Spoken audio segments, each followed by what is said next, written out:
Good afternoon, everyone, and welcome to this second edition of StoryFutures Presents, the new contemporary storytelling series by StoryFutures.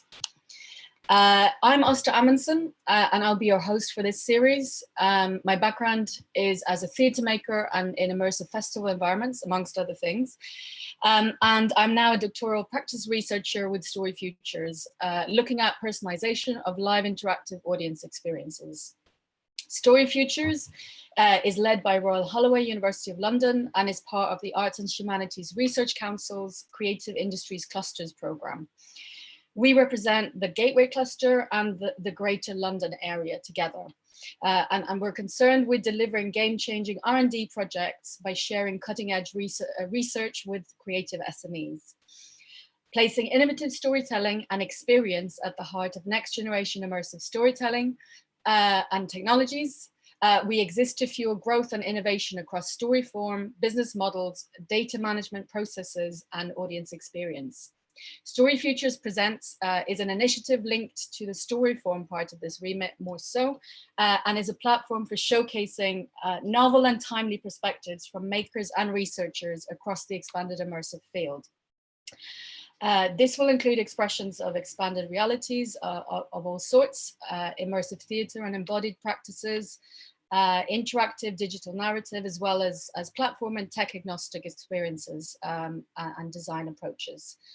We're going to invite immersive storytellers to share how their work is being shaped by current funding and production realities, and we'll aim to contextualize these new forms, emergent cultural forms within media arts and digital performance history, including looking at previous waves of immersive tech development. So if to paraphrase Nam June Paik, we innovate not by winning the game, but by changing the rules. What we're asking here together through this forum is what rules are currently ripe for reimagining and what futures might doing so enable. William Gibson recently has talked of the increasingly daunting task of conceiving any realistically detailed future against the escalating strangeness of the world we're living through, a phenomenon referred to by Gibson as the fuckedness quotient. Gibson, like Shell's pioneering scenario planner Pierre Wack before him, suggests that the ability to conceive of a future proceeds directly from a deep engagement with and reimagining of the present. So in that spirit, we hope that exploring the breadth of contemporary storytelling practice together through story presence from this particular moment in time may offer vantage points that can illuminate some of our possible story futures. Today's speaker is artist, researcher, and co-founder of BeAnotherLab, Christian Cherene. BeAnotherLab is an interdisciplinary transnational group dedicated to understanding, communicating, and expanded subjective experience as a means of facilitating action across identity fault lines. Since 2012, the group has used techniques derived from virtual reality, cognitive science, and performance in developing innovative applications across arts, scientific research, social projects, healthcare, and education, with putting a strong emphasis on how their work impacts directly in people's lives. Their work is based on an inclusive distributed model of action research and collaborative design methods. Christian's practice has expanded these methods to include emergent critical practices within AI, future studies, and community resilience. The talk today will run approximately 30 minutes, after which we'll have a Q&A, and for that part, we're going to be joined by Head of Royal Holloway, the University of London School of Performance and Digital Arts, and author of Cyborg Theatre, Professor Jen Parker-Starbuck. You are also very much encouraged to join in the conversation, so do say hi and contribute your questions via the YouTube chat window. I'll collect your questions from there as we go, and I'll put them to Christian and Jen after the talk. A recording of this talk will be uploaded to this page a short while afterwards, and you'll be able to watch it there along with last week's talk by Jason Crouch. Today's talk is in fact our last before the summer break, and we will return again in the autumn when this will become a monthly series taking place on the last Thursday of each month, sticking with this late afternoon 4 to 5 p.m. slot.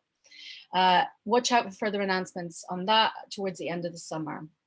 So don't forget, on that note, to sign up for StoryFutures newsletters for all kinds of exciting announcements and opportunities. And you can do so by visiting storyfutures.com. And please also follow us on Twitter at StoryFutures. If you are tweeting about this talk or series specifically, you can use hashtag StoryPresence. So say hi in chat, and if you are enjoying yourself, then do please give this talk a thumbs up and subscribe to the channel for more of this.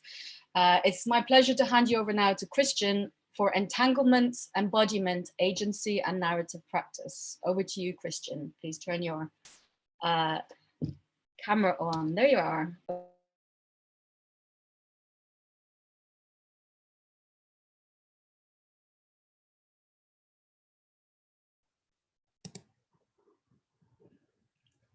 Great, wonderful. Sorry, I'm very sorry about that. Well, thanks for the introduction, and thanks everybody for your patience in dealing with this. So yeah, I guess it's quite funny to be dealing with this disembodied interfaces and all the frictions that come from that when trying to talk about embodiment and presence and stuff like this. So a good way to start here, facing all these contradictions and all these things that don't necessarily work so well, that we have to wrestle with all the time, and that mediate more and more our connection to each other and our understanding of ourselves and the communities that we form a part of. So where was I? I was at the beginning here, I suppose. Okay, so my goal here with this talk is really just to share a bit of this tangled methodology that we've been developing from my own perspective, how this is developed from diverse contexts, the different threads that we pulled from, and hoping that through this exchange, there's a way to open dialogue, meet halfway with some of you here, maybe that are listening to the talk, and find ways of sharing what we've learned and different approaches that we might have to the shared struggles and challenges that we all face. So I'm going to give a little bit of background here. Actually, I'm going to try playing that video again now, and hopefully that goes fine, and that introduces a little bit of the project if you've not seen any of it. And then I'll take it from there.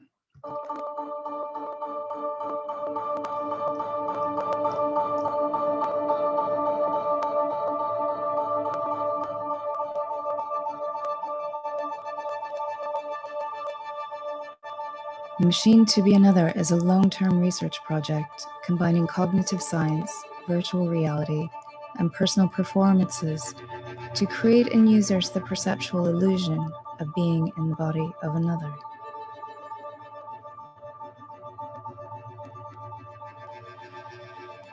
BeAnotherLab created this long-term project in seeking ways to better understand ourselves through understanding the other.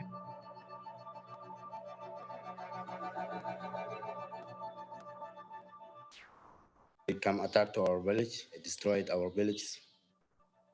Even my father is killed at the same time. We escaped from Darfur. When we get the child, UN only support the children and women.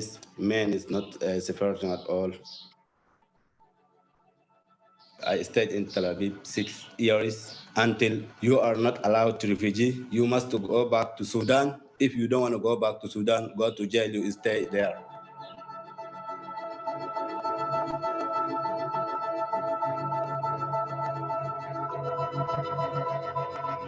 An open book of embodied narratives, the installation allows users to see themselves behind the eyes of a human being, rather than a virtual avatar. To perceive the other's body as their own.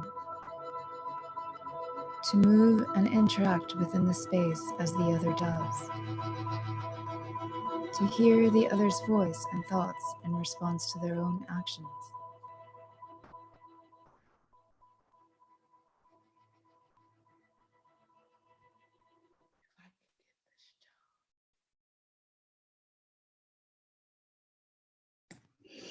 Okay, I think I'll just end the video there for now. It's online as well if you want to continue watching the rest of it.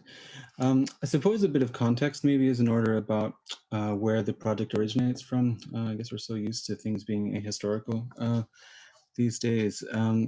So really this started back in 2012, which is quite a long time ago in the time scale of digital media and technology. Our team comes from a very diverse background. Many different countries are represented and different disciplines as well, from social anthropology, conflict resolution, philosophy of science, communication, interaction design, arts, embodied practices as well, like massage therapy and different forms of storytelling, and theater and puppetry. So it's really quite an interdisciplinary team that we've been working together with for the last years. The team, most of the members originally met in Barcelona in the context of a broader digital arts collective, more coming from like an open source and hacktivist approach to interdisciplinarity. And it's important to remember, I think, that economically this was the middle of the post-crisis times, so it was a way of trying to find mutual aid as opposed to create work when there was very limited support structures from the cultural sector.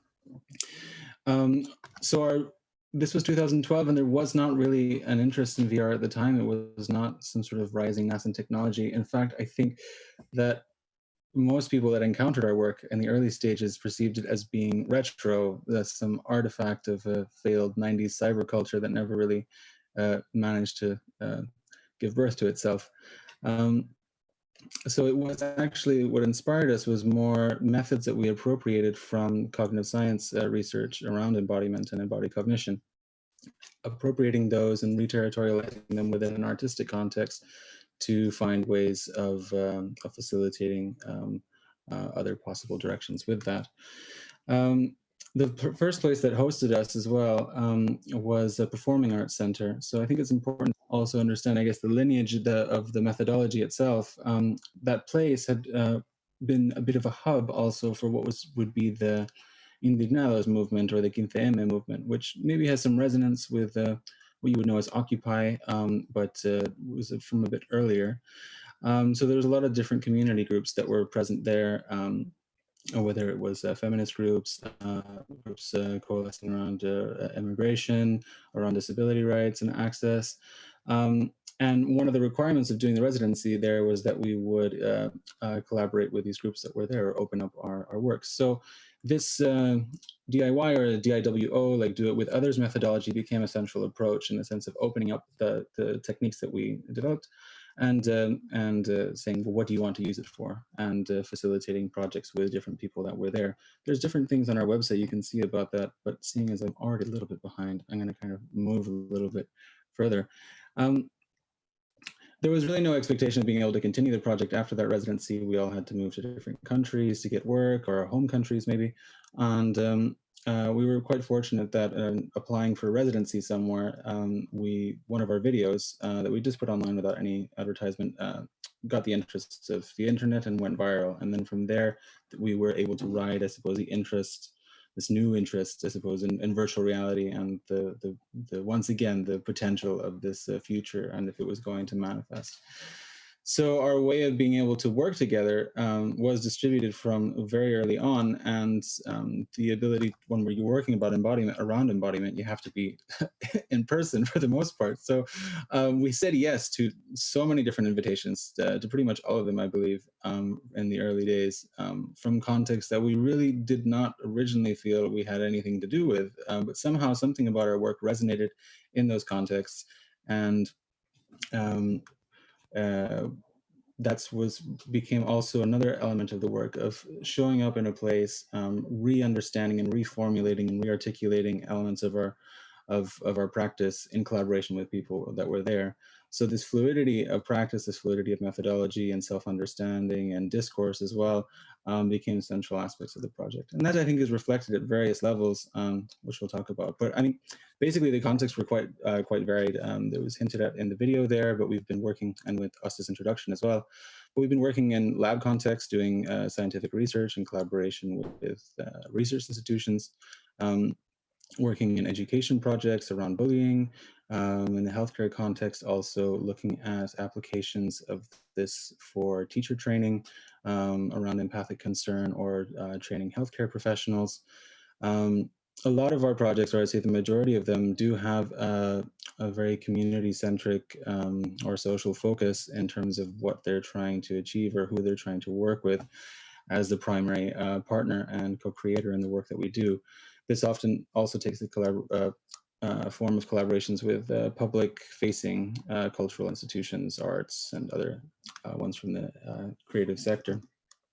So the core elements, I think, really of what I want to talk about is related to this metaphor there of entanglements that I had used, which is there's an obfuscation, I guess, of the individual threads that come in there, and they remain tangled together because there is friction, not because everything is working easily, but there's friction, and that's what binds them together somehow. And while this does also constrain things, it also has the capacity to hold something. And I'm not really sure exactly what it is that all these threads hold, but I think there's something of immense value there, which is very difficult to capture whenever you start pulling on the threads individually. So one of the central elements, I think, here is, I'm just going to, hold on, I'm getting paranoid, actually, and I'm just going to check that I still am, okay, I'm still connected, great. So one of the core elements there is the embodied experience, and this and as how it manifests cognitively. And there's a bunch of different ways of approaching this or understanding this. Our background came from an understanding of embodied cognition from cognitive science. And also, we might think of our senses as being very discrete, and that there's 5 of them and so forth. Many of you probably know this already, but they're also entangled themselves. Our senses are constantly interfacing, interfering with one another, and forming a cohesive sense of reality. Thanks, Lester. And I think that that is really something that we've discovered, that we could hack that element of perception.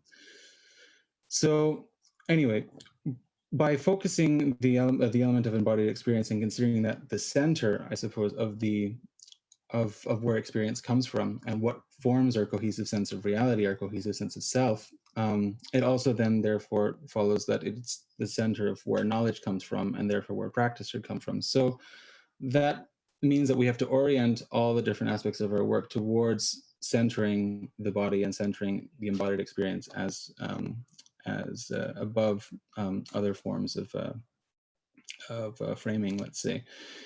So what does this mean? It means that in practice that there has to be a horizontality with the way the projects are arranged. The notion of expert kind of dissolves in this context if we're talking about a person's situated knowledge and embodied experience, and that trumps any kind of external perception of what that might be.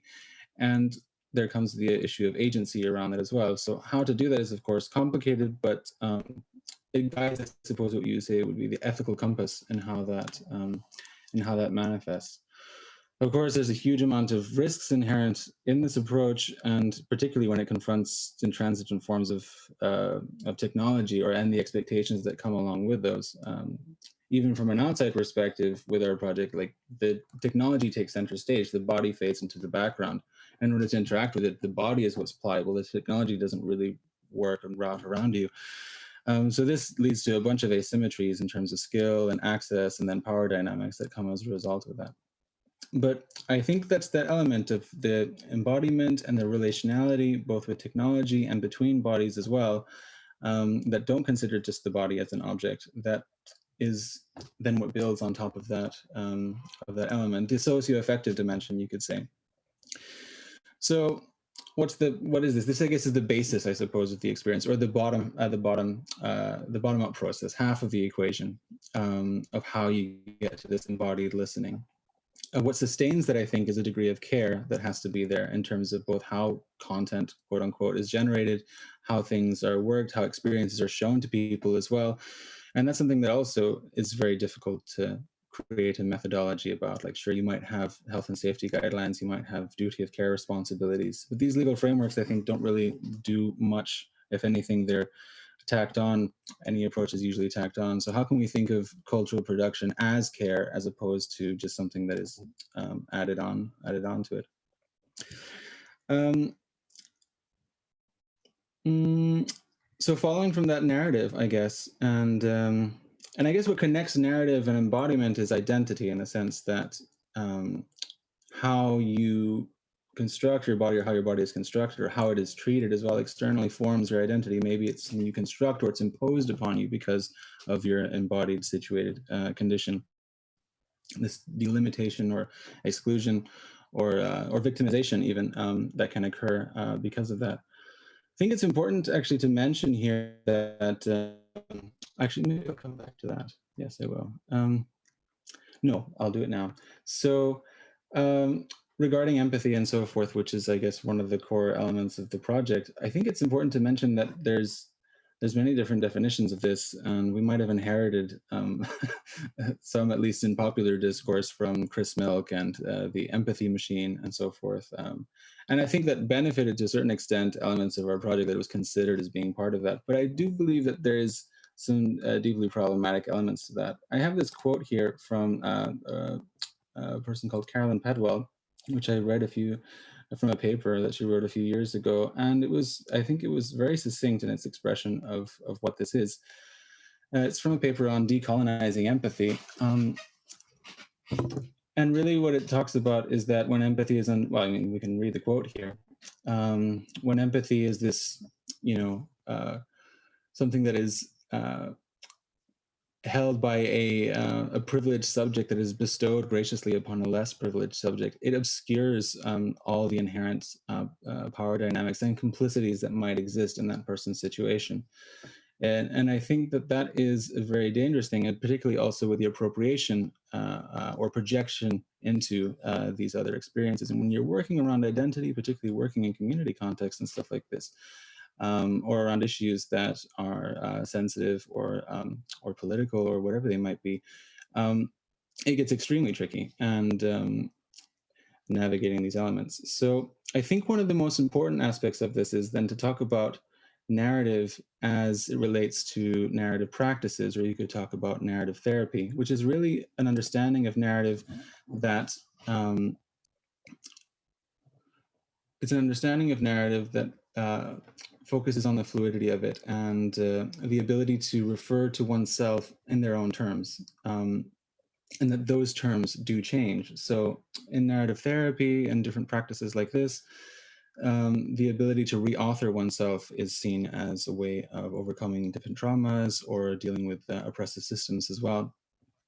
And in our own work, I believe that giving the central unedited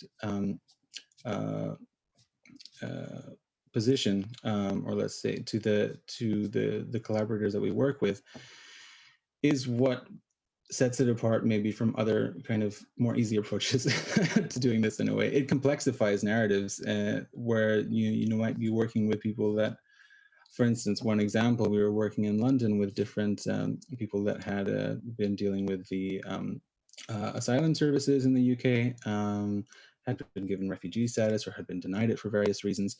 And of course, from an outside perspective, this is, okay, we're going to go and experience something that's made by refugees and so forth. I mean, some of these people that we worked with did not even talk about that in their narratives. And that, I think, then puts this, it sort of blows open this dichotomy that you have in media and so forth of like, oh, they might be victims or they might be a threat. And by actually complexifying things and making it very, very much about the individual. And I think that's what tears things down, not just raising awareness or quote unquote, but really just actually addressing the whole framework of discourse that might exist there through these very sort of humble, immediate, and one-to-one experiences.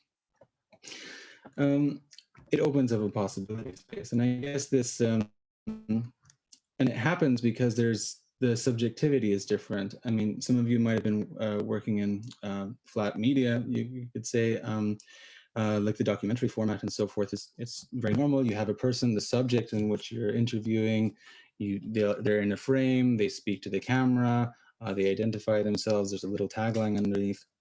And of course, in our experiences, it's slightly different in the sense that you have, in order for an audience member to experience it, you take on board the point of view of the person who you are embodying, the subject. You become the subject yourself and then see things and hear their narratives from that perspective. In fact, the person is anonymous. The camera is not in their face. They can in their body. So I think we could talk a lot more about perspective taking and point of view as well in immersive media, whether you're a disembodied ghost or what complicity or relation you have to a context in which you're in, and how these framing things edit our understanding of place and time and context. Like, I mean, it's quite typical. You might see the cameras on intelligent, quote unquote, bombs, and the narrative is over as soon as those have landed. That's the end of the story. There's no recognition of the death and destruction that is left behind them. So how do we then end up empathizing with missile cameras or with embedded journalists or with individuals? What is our relation to place and context? And again, this comes down to the next point of the thing, which is about agency. So agency, I guess there's a lot of different frames for understanding this. From I think two of the main ones that I think about are from an interaction design perspective and the relation of what that has to socio-political aspects as well. I'll give one example I think that is quite good about this. One of the projects that we did, I'm not actually going to show footage of this right now, but one of the projects that we did was in Colombia, working with people that had experience of the conflict there from various different positions. And we were working, doing similar to what you saw in the first video, but using pre-recorded media, immersive 360 video, but with the embodied theater, immersive theater elements of touch and so forth to make that real. So from the audience's point of view, you enter into in a person's body, you meet, you're with your partner, you meet their family for the first time, you meet her sister, and then you realize that you flash back then into the past. And at some point, you realize that you were actually involved in her kidnapping.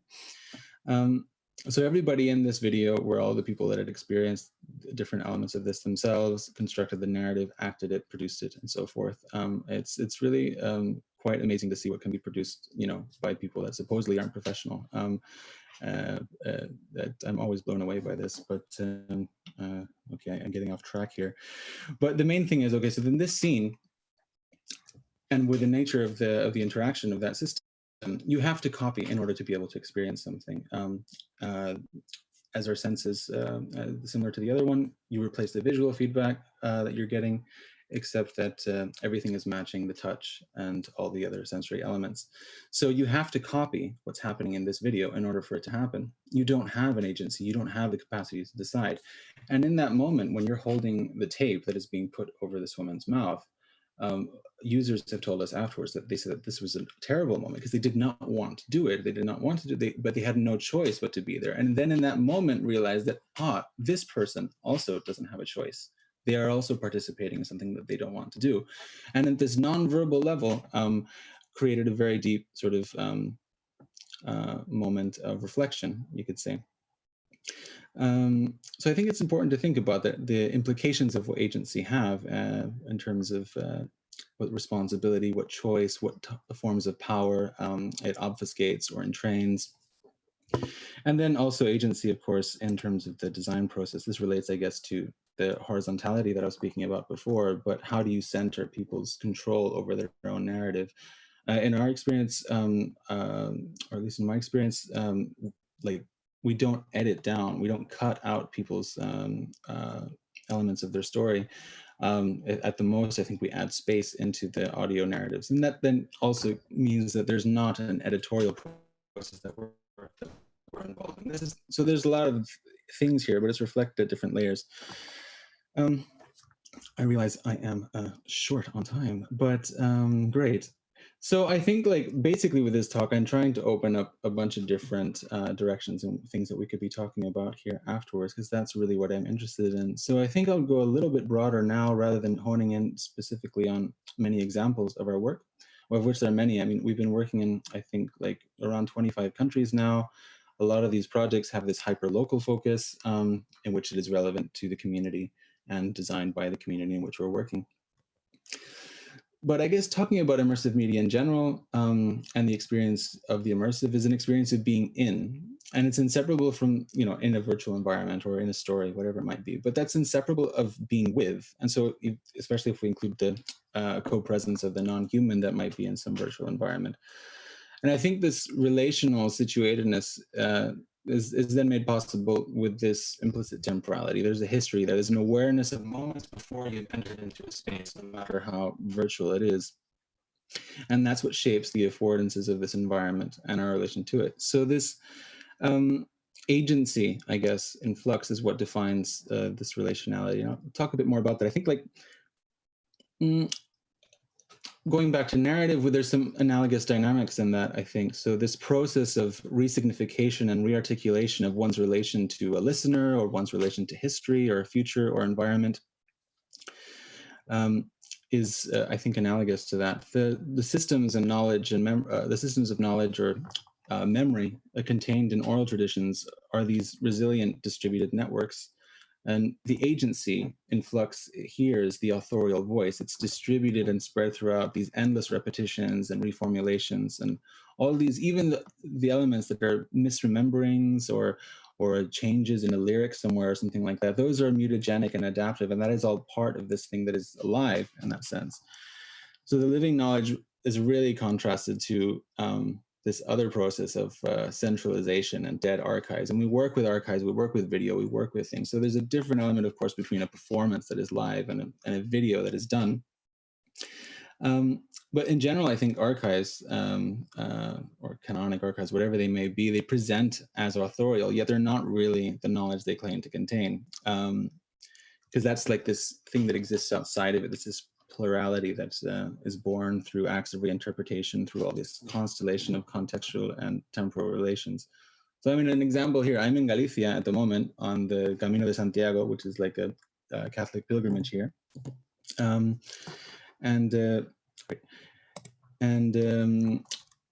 And you know, so Catholicism, you know, like, okay, ostensibly it's this long effort to centralize faith and practice and cosmovision, you know, but in reality, there's 1,000 different schools of thought, orders and folk traditions and practices and all kinds of very interesting syncretism that all identify as Catholic. So, you know, I mean, well, where is it then? You know, where is the Catholicism there? Similarly with audio media, records and so forth. It presents itself as a final, discrete, productized, authorial form of culture. But this dead media itself gets rearticulated through sampling culture or what have you, you know, with hip hop or jungle music or whatever, you know.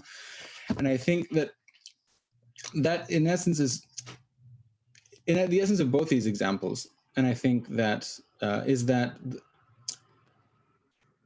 it's the labor of communities of practice in which narration is primarily for or is primarily of and for the community and not an external. And I think that's super important, and I need to find a way of saying this better because I'm still working on this stuff. But any story that's going to be alive, that's going to have value, that's going to be actually real is primarily of a certain community of practice and primarily for that community. It's this constant rearticulation. And it's not for an external. And if that's not held as a primary reason for doing something or a primary factored into a primary way of doing something and acknowledging that and facilitating that, then I think it's really gonna just end up flat and dead.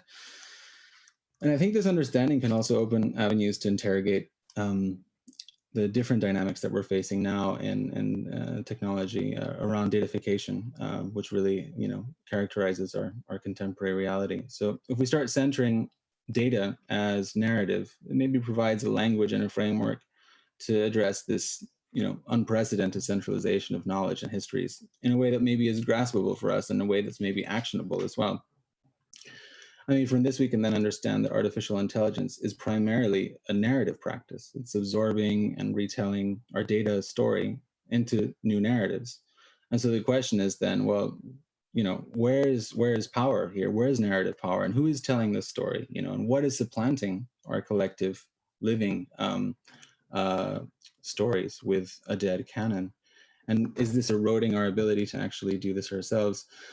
So, I mean, I think the main question is what forms of counter-narrative practice can we sustain in the future, and how do we do that, and how do we learn from things outside of ourselves, from communities outside of ourselves as well? I think I'll end there. I hope I did not ramble too much, and I think I'm on schedule for us to have a bit of a conversation. Are you there, Asta? Yes. Hi. Thank you so much, Christian, and thanks for persevering through that technical snafu to start as well. That's quite a stressful thing to have at the beginning.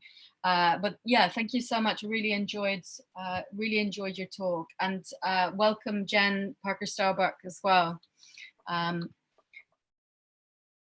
I'm very curious about this, about the counter narrative practices that you finished on. I think that's as a formulation is an interesting and useful kind of investigation. Have you got particular favorites of things that you think are impactful in that area at the moment? Regarding counter-narrative practices, I think I'm still looking. I think like I'm involved in the work I am, not because I think it's the best work ever or it's the right answer, but at the moment it's the best I can do. I don't know what else to do, but I'm hoping that through this process of re-articulating it and figuring it out each time that I'm involved in something, it's able to kind of birth something else as it goes along. So I don't really have a good answer. I'm looking for one, really.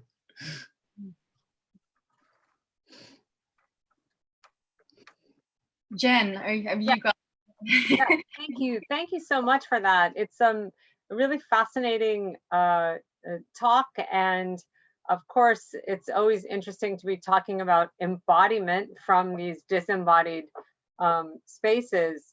And a lot of my work has been about how bodies are shaped by technology and how we read them differently. And I think I've become more interested also in this notion of a kind of collaborative network. And so I was really fascinated by that. And you said something about that agency is in flux and it's distributed throughout in the work that you're doing. And I think that takes us back to empathy in a little bit, and just how do you get the user of the experience who I imagine is external, who's coming into this internal system, if you will, to become part of the system. And so I'm really interested in how a couple things. I'd ask if you could speak a little bit more about how specifically how movement works within that, because I know there's been a lot of research around moving like another, or I'm doing research around moving like an animal in VR, and how that attunes you to the non-human animal itself. And these are all obviously virtual and like avatar-esque, because you can't really do VR with living non-human animals so much, but how movement works within these is really fascinating to me. You start with the video where you have an image of two people, one who's in a wheelchair and one who isn't, and I guess that's more of a body swap scenario. And I just wonder how movement works within the projects that you're doing, and also just how important the story is. So you showed us and explained a couple of interesting stories, and I'm probably saying too many things at once, but I'm also really struck by how useful this could be for something like a police force, to become part of a different network and system that it feels so outside of, and how that brings us back to these questions of empathy, and how not to look at empathy in a way that is from a privileged position. So I'll stop there and see if you might come back on any of these thoughts. Thank you. Yes. I think regarding what I'll just go through in order, and I'll try to go very briefly. I skipped over a number of things in the talk that I prepared because of the technical issues there. But so I probably lost the thread a little bit. But regarding what the experience is like, I think that it's there's elements that work and there's elements that don't. It's not something that is an on and off switch. It's something you dip in and out of regarding this feeling of body ownership or body transfer illusion, based on how well you move together. So there's a degree of having to share agency over the experience with each other. And I think this is also part of this entanglement of on a sensory level and on an agential level. So people have to listen with their whole body. And I think that entrains a particular aspect and way of interacting and a way of listening also to, it's like the bottom half, let's say, or the bottom up process, like half the equation. The other part is the narrative that you then project yourself into. But both of them, I think, complement each other very well as a way of listening, like deeply, let's say. And so I think that's also, I guess, relates to how story works. With the experience as well, I think there's an element of trickery in this as well, in the sense that there's a huge, like, people see the technology and it attracts people to it. If you told people you're going to come into this room and then you're going to kind of like move with someone else, and then you're going to hold hands and they're going to tell you their story, you'd be like, especially in the UK, people be like, no way am I doing that. Like, I'm not interested in that at all. But all of a sudden you have this, sexy, hypey kind of like interface there. We're used to those. We're used to being in control of those and being able to, swipe this way and that way and be in a concert with our phone and experiencing it through it, because it gives us a sense of agency, I suppose. And here, I think it's that pulling the rug out from under a bit, creating a situation, not just hacking their senses, but also hacking a social situation and opening up to an experience where there's not a defined rule of how you're supposed to behave after this or in this. And that opens up different possibilities, I think.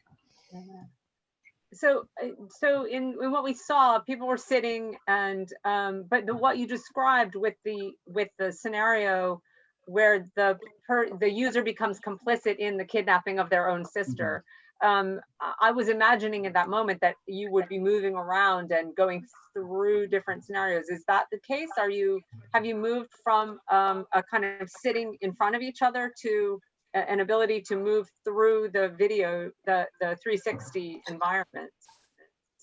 No, with the 360 video stuff, there's elements that are the same, such as the tactile and embodied element, but the agency is not there because obviously it's pre-recorded. You can only copy, whereas the other one, you're kind of copying and leading and oscillating a bit between both of them. So they're sort of different and they lend themselves to different situations. The other one is more about movements and about narrative that's audio. This one you can have some constructed situations, people that come in and out, if it's fictionalized or reenacted situation, or if it's a straight up dry documentary. There's not a huge amount of movement of the whole body, let's say, because of dizziness. Like, it's also an issue. We try to make things as easy as possible and as smooth as possible, and it's not easy, I suppose,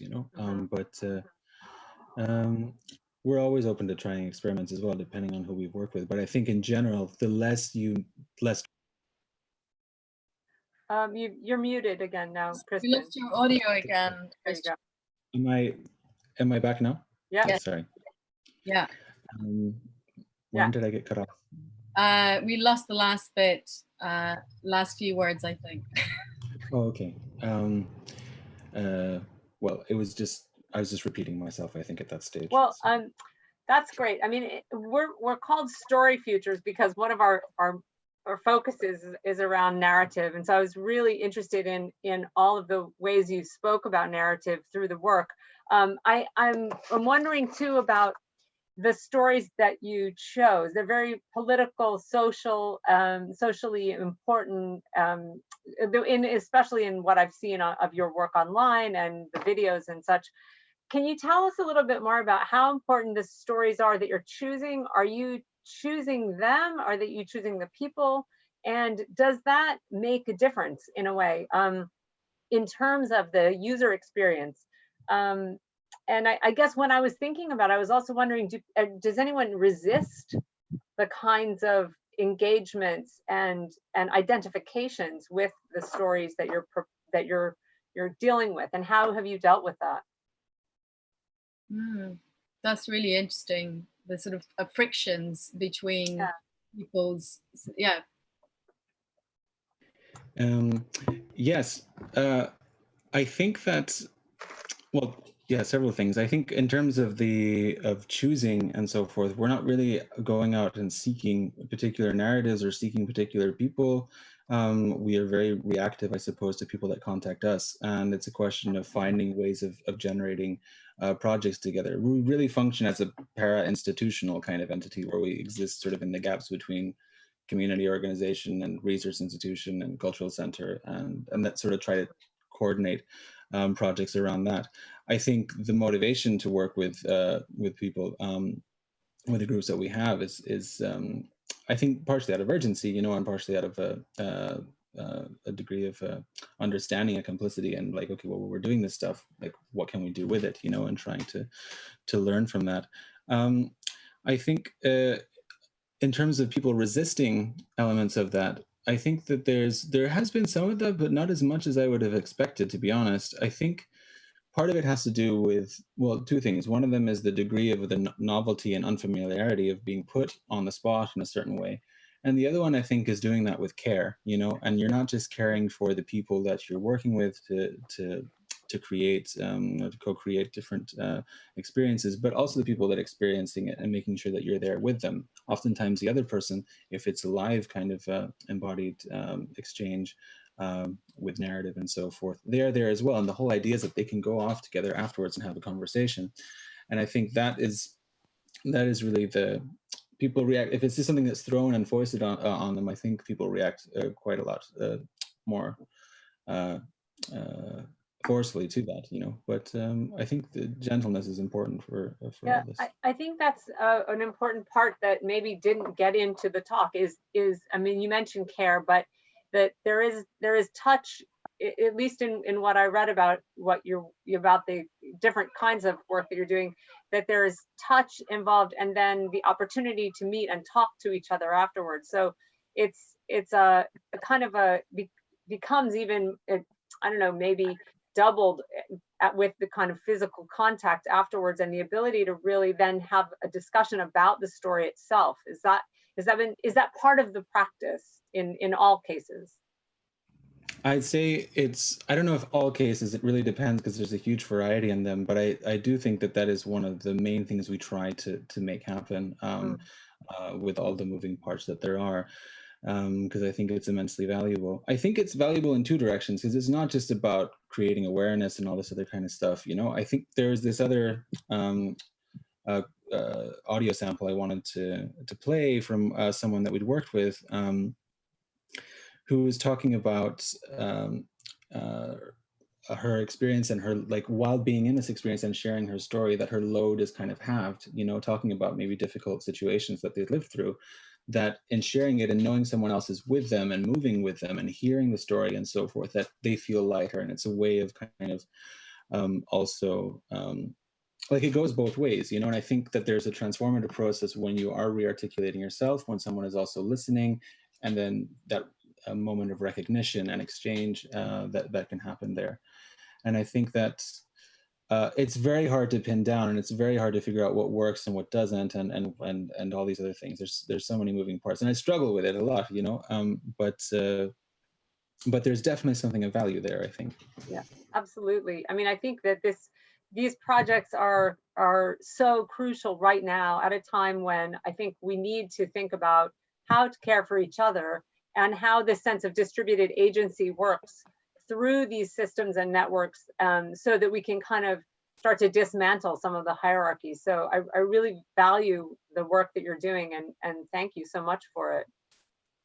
So there's a question from one of our online viewers that kind of goes into that as well. Debbie Banderals talks about care methodology being very much part of the production process, and she wonders how this is embedded. So I don't know if you could speak to that a bit, Christian. How we ourselves embed care into I think it's something that we've picked up, I think, osmotically from people that we've worked with. I think when we started the project, we were very naive as well in different ways, and it's from going and learning and being open to stuff that these things have changed. And I don't think there's a concrete we've written some stuff internally that we use and so forth, some guidelines, but it's when we try to do the project and train other people to also work together, then it's really about working together and learning these things and having and not prioritizing the content. You're prioritizing the person. It's all about putting the center on the embodied experience, on the embodied element, not a deliverable, not an institutional relationship, but really thinking, okay, you know, I'm here with someone else, and that's what's important. Yeah. I mean, you talked about as well that your that the lab encompasses practices including conflict resolution, and also it sounds like it also sort of cognitive science perspectives. Do you think has that informed? Have either of those things informed the ways that you work with care in the production process? I think so. I think it's all, as I said, it's all entangled. It's all a bit of a mess. You know, I don't know where one influence begins and another one ends entirely. And those are threads that are in there for sure, regarding the cognitive science elements. But there's an element of this that's a theorization, you know, and a protocol and stuff like this that is external to a lived experience, you know. And I think that there's a lot of different ways of looking at the work that we do and understanding the work we do, and they all have their own validity to it. Yeah. But there's something that is nonverbal about it, and that needs this constant nurturing as well. And that's what I'm sort of trying to get to put my energy into, and to try to understand as well in some way. There's a few other interesting questions popping up here. Thank you guys. Really interested to sort of get an idea of what you're hearing from online as well, from our YouTube audience. So Angela Chan says, really fascinating talk. Thank you, Christian. Could you say a bit more about AI as data-driven narrative? Has BeAnotherLab done any specific work in this area? Thanks. No, it's not really something so much within BeAnotherLab's practice, the AI stuff. It's more kind of my own, but I'm trying to take what I've learned from the experiences with BeAnotherLab and people that we've worked with into this domain, thinking about issues of complicity, which I think is what our approach to understanding empathy kind of is, to a certain extent, or at least my understanding of it is how I articulate it to myself. That's why these projects are hyper local. We're working with people that can have an effect in the situation around an issue. It's not just awareness outside of just, you know, knowing about something, but the ability to act. And when you have an ability to act, you have a responsibility to as well. And I think that's what's important. And so regarding the data stuff, I've been working a little bit around issues of, I suppose, cognitive labor, people that are involved in the production of machine learning tools and these contexts, these centers of power that make the tools of soft power that we have sort of slowly encroaching on us on this, you know, techno-fascist event horizon, you know. But anyway, that's like kind of, I'm happy if anybody is interested in this stuff, please send me an email or something like, but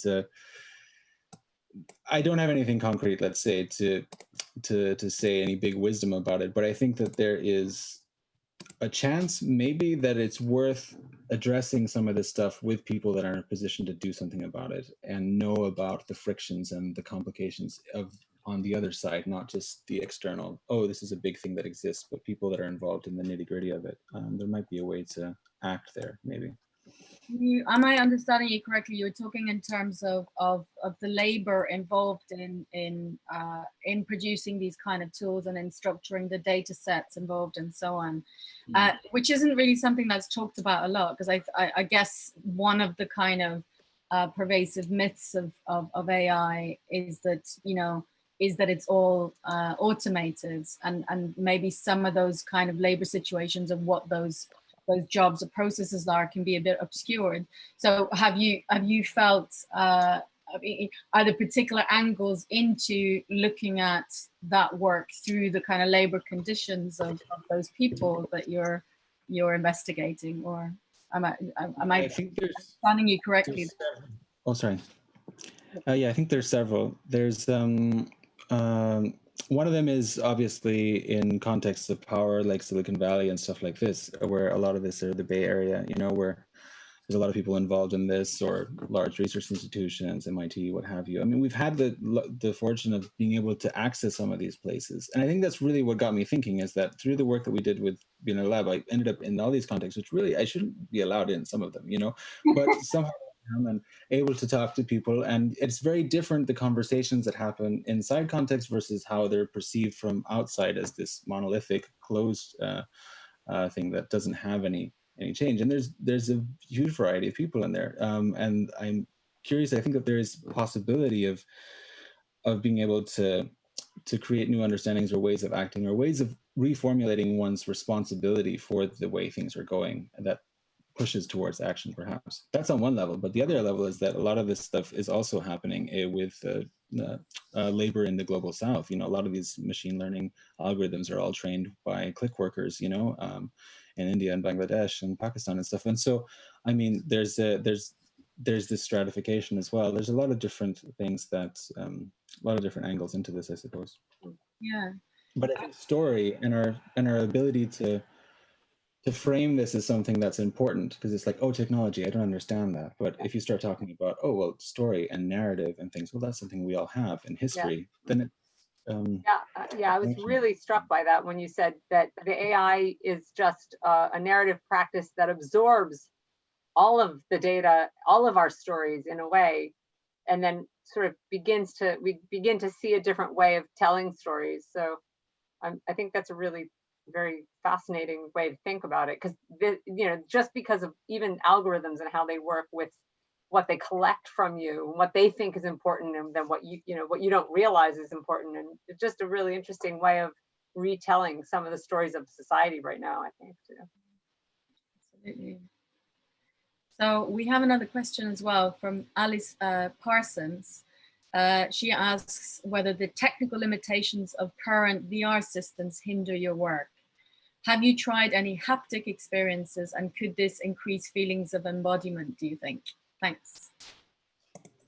Yeah, thanks for the question. That's a great question. I would say that on one level, yeah, sure, we all have limitations. But on another, I think that it's because of the limitations that the project is what it is. I'm a huge fan of limitations. We were trying to recreate stuff that was done with a motion capture lab back when a motion capture lab cost you over 40 grand, and we didn't have that. So we're like, oh, well, what if we used like a human person and have a servo mounted camera that moves? And it was a nightmare of a setup. You had like a phone on your head and then another one here with a gyroscope, so you could subtract those, all these different cables and data protocols, a little servo mounted camera, and these all, like, you know, 90s glasses that VR, to be able to have this feeling of embodiment and do this,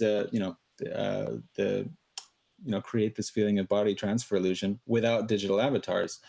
And it was amazing in the sense that people were more interested in like, oh, well, who am I embodying? You know, using this low-tech immersive theater approach to trying to recreate something we didn't have the money for. It turned out to be actually a much more interesting path to explore, I think. Yeah, that's a really, so in some senses, it was clarifying, the limitations of the systems were clarifying to the affordances that you had going for you. Is that?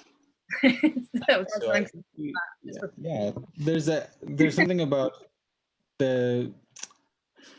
I'm just a big fan of limitations and the poverty of materials and whatever. I think it's if you have too many choices and everything's at your hands, then where do you even go? You know, you need constraints somehow.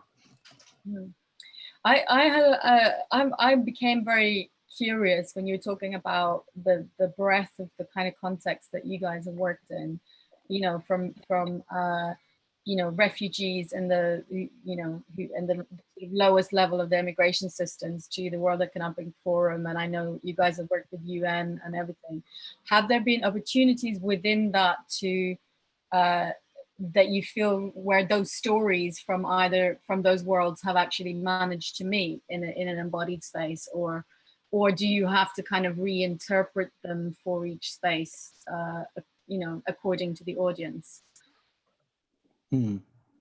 That's a good question. I think a lot of these contexts, you know, we get access to under certain conditions or whatever. You know, there's certain expectations that they might have about what we're doing there or not. particularly with like more context and stuff like this. And it's tricky to navigate a bit, but I think ultimately there are possibilities for, because you're just focusing on one person. You're not trying to deal with the whole institution. You're focusing on an experience of one person. And if there's something, and it's this one-to-one kind of experience, and if there's something there that is valuable, it's never going to be a big deal. It's never going to look like a big deal, you know? We have people have emotional reactions all the time, but I mean, I'm not one to judge. I don't know, you know? So again, it's also, we go and then we leave. We go to context and then we leave again. And so it's very hard to keep track of, you know, impact. What is that even like? Is it a questionnaire? Is it a thing? How do you even, you don't, you know, I'm not sure if all this stuff is measurable. At least I haven't found a way that makes sense to me. But somehow the project is still continuing. Somehow people are, you know, still like, you know, are happy to share. It's only because I think people share so generously of their time and their energy and their efforts and their wisdom that we've gotten where we have. And yeah, I can only be thankful for that. Kristen, I did wonder about the people who've experienced these different stories. Have you been in touch with any of them later to see if there's a kind of continued sense of, or lingering sense of another, or has there been any kind of transference that in a longer term that you've been able to find out about from the people who've done the experience? Oh, yeah, I think, I mean, anecdotally, I mean, we met some people that they met each other for the first time swapping bodies, and then they became a couple afterwards. And, you know, funny stuff like this. I'm sure that, I mean, I think we have actually done some research things, but I'm not involved in every single, managing every single project that we're doing. So I'm not entirely sure. We do have long-standing relationships with the people that we've collaborated with for sure. And continue to do so whenever possible. But yeah, I think that there's been on different levels. I'm sure people have also had unpleasant experiences to some degree that have maybe stuck with them. I don't know. You know, it's hard to quantify all of this stuff. Yeah. Here's a really interesting one as well, from a question from Harrison Wilmot. Do you know if people prefer to engage as a character you signed them, or just act engaged themselves in an embodied space? I think it's always, at least in my experience, people might be playing a character, you know, or it might be one way of thinking it, but it's because it's in relation to someone, you know, else. Like, at least let's say, in the thing that is where there's no narrative other than just a narrative of movement, there's two people. They have sometimes a prior relationship, sometimes they don't. Maybe one person is the boss and the other person's not. Maybe it's a child and their parents, maybe they're lovers, maybe they're friends, maybe they're strangers, maybe they judge each other before getting in or whatever. And all that stuff plays out immensely. Like, I don't know, I've spent so many hours like over the last years watching people's body language that it's like I never bored of it, like, you know. And but I think people are always playing something to a degree, but it's always in relation to another, you know, in some way. We don't really do so much like adopt this character or do this or that. You can step into another person's narrative and so forth, but people seem to do it in a very gentle and respectful way when it does happen. I'm not sure if 'cause I was a little bit distracted when we started the Q&A, so I'm not sure if you guys already touched on this, but have you guys done anything in the region that Jen was talking about of doing body swaps or physical sort of transfers with non-humans, with animals and so on? I was enjoying the little guest appearance from Jen's cat there as well, very topical. Yes, he's sitting here with me. We've done some fun little experiments, but nothing major around this. One of the members of the team had a little bunny rabbit. This was years ago, and we did one with little, you know, camera on the bunny rabbit's head and then glasses on her, and then fed them both strawberries at the same time. but nothing particularly well produced or anything like very public, as far as I know. Anyway, I could be wrong. But I think there's some very interesting dimensions there in terms of the kind of narrative dimension when you're dealing with an animal that, you know, arguably doesn't come with the same kind of narrative landscape attached, let's say, as a human being might have. Yeah, I think there's a lot of work being done around thinking like another, you know, through movement or whatever. I mean, the animal stuff, as far as I've seen, has all been through different kinds of avatars, you know, and I think people have. I'm trying to argue in my own research about this same sense of collectivity within a space where you can learn from each other and become with somebody and with another non-human animal, for example. So I think, you know, there's a lot of correlation with what I'm thinking about and the work that you're providing here. And it's really fascinating to me, because I think we have so much work to do. And this seems to me like a tool as well as an artistic experience that we could learn a lot from. It feels like we might be back to the counter-narrative practices again. Yeah. All right. Well, maybe perhaps that is where we leave it for today. But it's been a fascinating conversation, and it was a fantastic talk, Christian. So thank you very much for that. And thank you everyone who joined us online for the second episode of StoryFutures Presents. Thank you, Jen, for joining us, and to Jura and Jude, who was supporting us behind the scene, and not least of all of you who actually stayed with us through the sweltering heat in the indoors today and through our technical problems. Very much appreciated, and thanks for your feedback and great questions. Feel free, obviously, to continue the conversation over on Twitter at StoryFutures. A recording of this talk, as I said earlier, will be uploaded to this YouTube page and will be available here along with all future talks as well. We will invite Christian to contribute any relevant links he might have in the video description once that goes up. So, and yeah, please like and follow this channel for updates on future talks. Thank you very much for joining us today, and have a wonderful summer. I hope to see you all back here again in the autumn for future talks. Bye-bye. Bye.